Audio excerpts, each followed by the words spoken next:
प्रभावित हुए हैं, कई लोग मर चुके हैं, बड़ी बड़ी बिल्डिंगें तबाह हो गई हैं और एक शहर तकरीबन रूस के कब्जे में आ गया है। और आज की खबर यही है कि वहाँ उनका परमाणु का जो वो था, इलेक्ट्रिक का जो प्रोग्राम था, वो पूरा इन्होंने कब्जा कर लिया है। तो हम समझते हैं कि देखिए, हम लोग हमेशा से जंग के खिलाफ रहेंगे। जंग किसी भी मसले का हल नहीं होती है और हमारा ख्याल ये था कि इस जंग को भी रोका जा सकता था, बातचीत से मसले का समाधान निकल सकता था। इशू ये था कि यूक्रेन नाटो का मेंबर बनने का फैसला कर रहा था और रूस ये फैसला उसको बर्दाश्त नहीं करता। उससे पहले भी ये बात थी कि रूस में, यूक्रेन में जो नया जो लोग आए हैं पावर में, ये इसको लेकर भी रूस को बहुत सारे यानी उसकी अपोजिशन था। मेरा कहना ये है कि देखिए, बात ये है कि नाटो का मेंबर बनना, अगर कोई मुल्क ये फैसला करता है तो जाहिर है कि वो उस मुल्क का अपना फैसला है, उसमें आप हस्तक्षेप नहीं कर सकते। लेकिन अगर वो समझता था कि नाटो की फोर्सेज यहाँ की खड़ी हो जाएगी, उससे रूस की सिक्योरिटी खतरा खड़ा हो सकता है, तो ये बातचीत से मसले का समाधान हो सकता है। लेकिन ऐसा नहीं किया गया। रूस का मानना ये भी है कि यूक्रेन एक समय तक यूएसएसआर का हिस्सा रहा है, साथ उसका रहा है, तो वजह क्या कि वो अलग होना चाहता है? क्या कारण? नहीं, देखिए, यूएसएसआर तो खत्म हो गया और तकरीबन 16 कंट्रीज उससे निकल के बाहर निकले। तो जाहिर है कि हर कंट्री एक सॉवरेन नेशन है, वो अपना फैसला करने का मजाज है। यूएसएसआर के ऊपर उसका कोई दबाव नहीं है कि हमारे बात मानकर कोई बात का फैसला कर सकते। लेकिन देखिए, मैं ये कहना चाहता हूँ आपसे कि इस मामले में नाटो के जो कंट्रीज़ हैं, अमेरिका हो या यूरोप हो, उनका रोल भी बहुत अच्छा रोल नहीं है। आप सिर्फ ये देख रहे हैं कि यूक्रेन की जंग जितनी लंबी होगी तो हमारी जो वेपन इंडस्ट्री है उसको फ़ायदा मिलेगा, और यही हो रहा है इस वक्त में कि आप सिर्फ वेपन सप्लाई कर रहे हैं और आप कोई अपनी फोर्सेज लेकर वहाँ नहीं आए।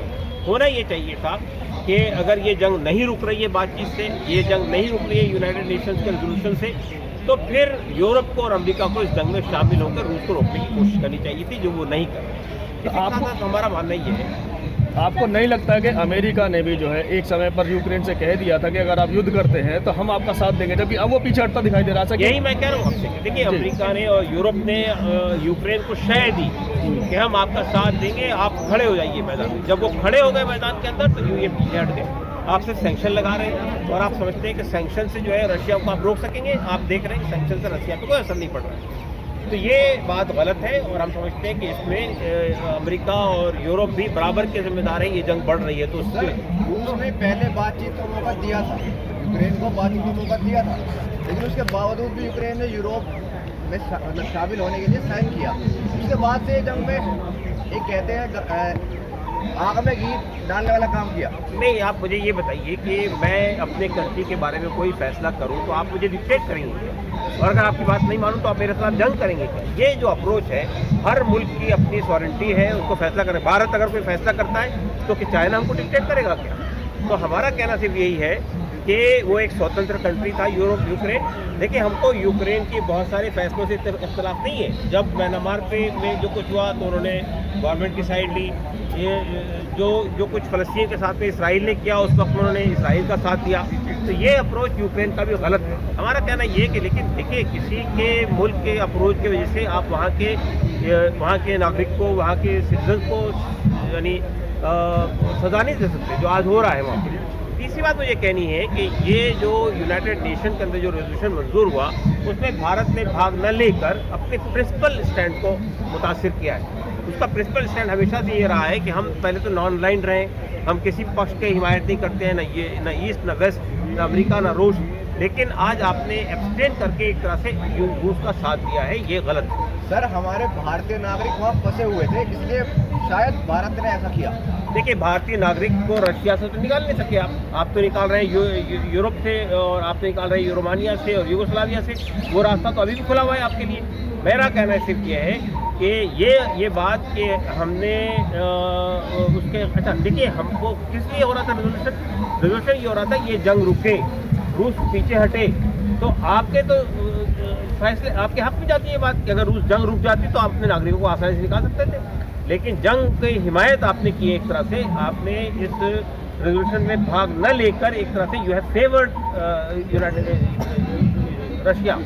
तो हमारा कहना यह है कि ये अप्रोच सही नहीं है। तीसरी बात मुझे कहनी है, हमारे जो स्टूडेंट वहाँ फंस गए हैं, हमारे नेशनल जो फंस गए हैं, उनको निकालने में जितनी देर की है भारत में, और भारत का शायद ये अनुमान था कि ये जंग नहीं होगी, ये वार नहीं होगी, लेकिन ये बात अब सब लोग अपने नागरिक निकाल चुके हैं, हमारे नागरिक अभी तक फंसे हुए हैं वहाँ पर। सर अभी आपने खुद कहा कि अंदेशा नहीं था कि ये वॉर होगी।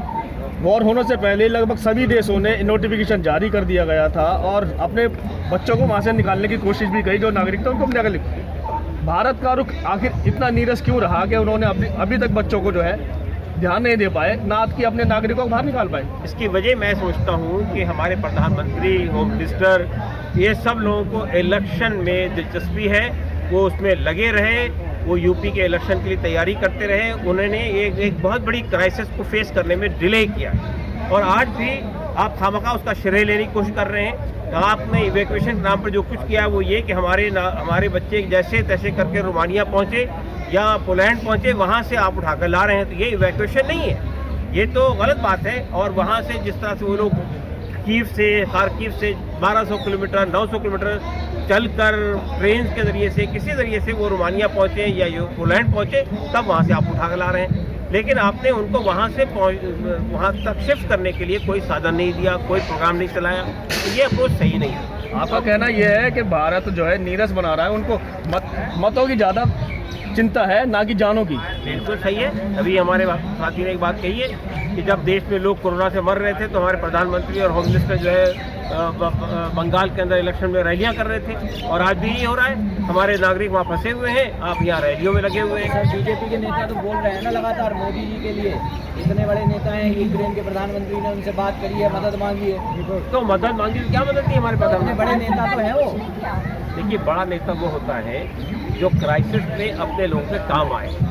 बड़ा नेता सिर्फ पब्लिसिटी से नहीं हो जाता है, बड़ा नेता सिर्फ अपने तौर पे आप श्रेय लेने की कोशिश से नहीं हो जाता है। हमारे बच्चे जो आ रहे हैं वहाँ से, वो खुद कंप्लेंट कर रहे हैं कि हमारे साथ क्या व्यवहार हुआ है, और आप किस बात का श्रेय ले रहे हैं? और ये तो रिस्पॉन्सिबिलिटी हर कंट्री की होती है कि अपने लोगों को निकाले वहाँ से सेफ्टी के साथ। तो हमने उसको निकालने में देर किया है। एक बात और कहना है मुझे, वो ये कि जो हमारे बच्चे वहाँ से लौट रहे हैं, अब उनके लिए ये अनसर्टेन हो गया है कि उनका एजुकेशन कंटिन्यू होगा या नहीं होगा।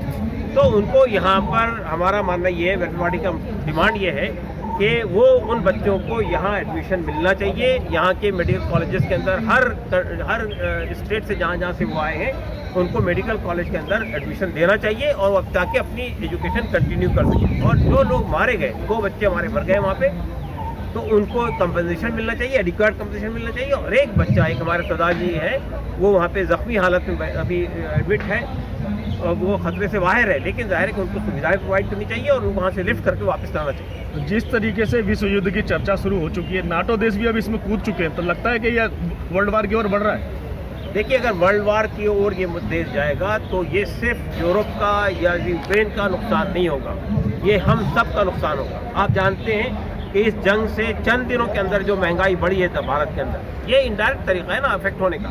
हमारे पेट्रोलियम के दाम बढ़ गए हैं, हमारा खाने का तेल जो वहाँ से आता था वो रुक गया है, उसके दाम बढ़ गए हैं।